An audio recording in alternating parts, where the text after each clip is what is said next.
तो हेलो दोस्तों, कैसे आप सब। उम्मीद करता हूँ कि आप सब अच्छे होंगे और अपना प्रिपरेशन भी अच्छे तरीके से कर रहे होंगे। तो आइए दोस्तों, आज के इस वीडियो में हम लोग प्यारे क्वेश्चन के साथ कॉन्सेप्ट को भी सीखेंगे। यानी कि दोस्तों, क्वेश्चन को सॉल्व करते हुए कंसेप्ट को भी सीखेंगे और मैथ को भी स्ट्रॉन्ग करेंगे। ठीक है, तो इसमें दोस्तों प्रीवियस में पूछे गए प्रश्न ही होंगे और सारे इंपॉर्टेंट है। तो देखिए दोस्तों, जैसा कि आप लोग देख पा रहे हैं कि पहला क्वेश्चन जो एसएससी सीजीएल टीयर 2 2018 का है। ठीक है, चलिए सबसे पहले हम लोग प्रश्न को पढ़ते हैं और इसके बाद हम लोग प्रश्न को सॉल्व करेंगे और इसके साथ में कंसेप्ट को भी सीखते जाएंगे।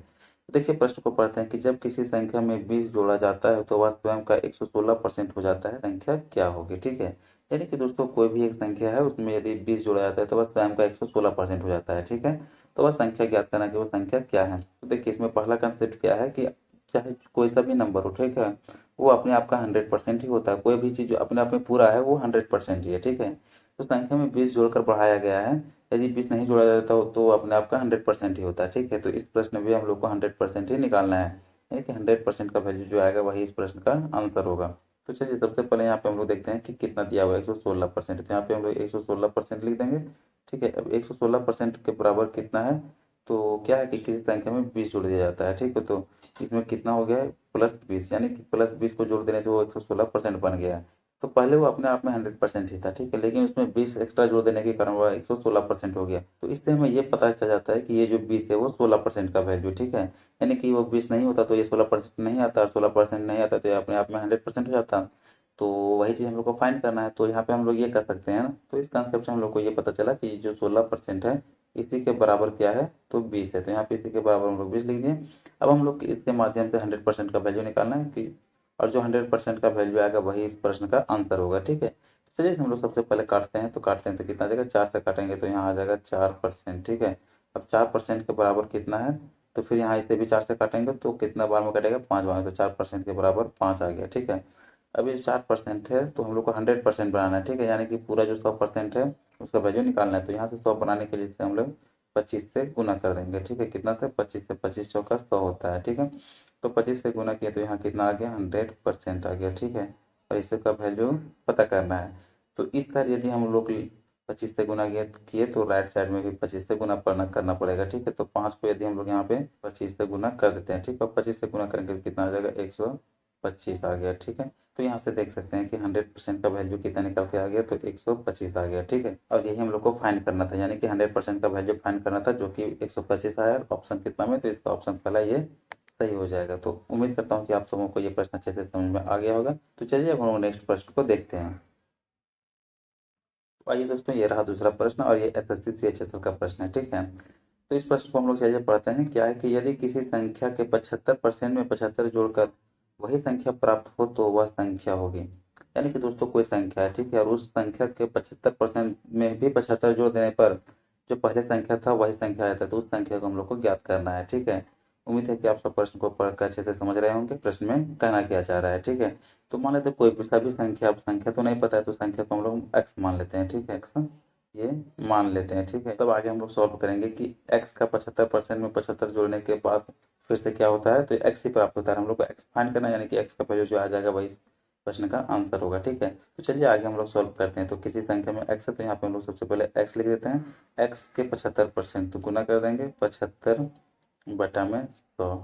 ठीक है, यानी कि परसेंट को हम लोग फ्रैक्शन में जोड़े तो 75 बटा 100 में कितना जो है, तो यहाँ पे 75 जोड़ देना है। ठीक है, तो यहाँ फिर से हम लोग 75 कर देते हैं, बराबर कितना प्राप्त होता है, यानी कि बराबर में वही संख्या, तो कौन सी, एक्स, यानी कि ये एक्स के बराबर है। ठीक है, ये इसका कहना है। ठीक है, तो चलिए आगे हम लोग सॉल्व करते हैं। तो 75 से यहाँ पे काट देंगे तो कितना आ जाएगा, 3 बटा में 4 आ जाएगा। ठीक है, तो चलिए यहाँ पे हम लोग आगे सॉल्व करते हैं। 3 को एक्स के साथ में गुना करेंगे तो यहाँ से 3x आ गया बटा में 4 प्लस 75 बराबर एक्स आ गया। ठीक है, अब चलिए सबको एक साइड करते हैं, यानी कि 3x वाले को एक साइड करते हैं और 75 को एक साइड करते हैं। ठीक है, तो चलिए आगे हम लोग इसी तरह से बढ़ाते हैं।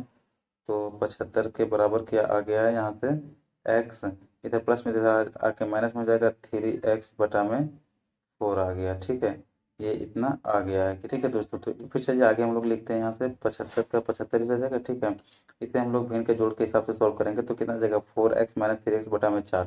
तो 4x में यहाँ पे आ जाएगा, 4x में 3x माइनस करेंगे तो कितना आ जाएगा, x बटा में 4, यानी कि 4 आ जाएगा। ठीक है, अब इसके साथ में हम लोग गुना कर देंगे तो कितना आ जाएगा, x बराबर में 75 को 4 से गुना करेंगे तो आ जाएगा 300, ठीक है। ऐसे सॉल्व कर सकते हैं कि 75 दूना 150 होता है, और फिर 150 को 2 से मल्टीप्लाई करेंगे तो कितना आ जाएगा 300, यानी एक्स का वैल्यू 300 आ गया, ठीक है।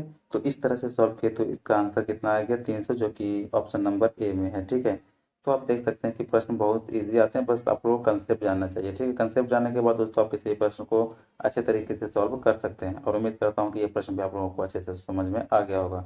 तो यदि ये प्रश्न समझ में आ गया तो चलिए नेक्स्ट प्रश्न को देखते हैं। तो देखिए दोस्तों, ये रहा तीसरा प्रश्न। आप चाहे तो वीडियो को पॉज कर प्रश्न को सॉल्व कर सकते हैं, ठीक है। तो चलिए सबसे पहले हम लोग इसमें भी प्रश्न को पढ़ेंगे, और ये प्रश्न दोस्तों एसएससी सीजीएल टियर 2 का ही है, ठीक है। तो यदि किसी संख्या के 40% और 30% का योग 70 है तो वह संख्या होगी। इसमें भी ऐसा दे दिया है, संख्या तो पता नहीं, लेकिन इस संख्या के 40% और 30% को जोड़ेंगे तो कितना आ जाएगा 70 आ जाएगा, ऐसा बताया है, ठीक है। तो संख्या को ज्ञात करना है। तो चलिए दोस्तों इस प्रश्न को भी हम लोग सॉल्व करते हैं। तो देखिए इसमें कंसेप्ट को हम लोग जानते हैं कि जो 100% है, ठीक है, 100% का यदि हम लोग फ्रैक्शन वैल्यू का बात करें तो वो 1 होता है, ठीक है, ये पता है। तो यहाँ से देख रहे हैं कि 100% का फ्रैक्शन वैल्यू 1 होता है। तो अब इसी के बेसिस पे हम लोग प्रश्न को सॉल्व करते हैं, ठीक है। तो यहाँ पे क्या देख सकते हैं कि किसी संख्या के 40% और 30% का योग 70 है। तो किसी संख्या का, अब संख्या तो पता नहीं है हम लोग को, ठीक है, लेकिन ये जरूर पता होता है कि कोई सा भी संख्या अपने आप में 100% है। ये मैंने पहले प्रश्न में ही आप लोगों को बता दिया है, ठीक है। तो किसी भी संख्या का जो अपने आप में 100% होता है और 100% का फ्रैक्शन वैल्यू 1 होता है। तो या तो हम लोग 100% का वैल्यू निकाले परसेंट में जाए तो, या तो फिर हम लोग 1 का वैल्यू निकाले, बात दोनों बराबर है, ठीक है। यहाँ पे हम लोग लिख देते हैं चलिए 40%। तो 40% का फ्रैक्शन वैल्यू कितना होता है 40/100 होता है, ठीक है। ये आप लोगों को पता होगा। फिर प्लस करते हैं तो उसी संख्या का कितना है 30%। तो 30 का फ्रैक्शन वैल्यू 30/100 है, ठीक है। और दोनों का वैल्यू कितना है तो 70 है, 70 लिख देते हैं। यहाँ से काटे 1 0 1 0 1 0 1 0, नीचे 10 है, एलसीएम लेंगे तो 10 आएगा, ऊपर 4 3 जुड़ जाएगा, तो यानी कि 7/10 है, ठीक है।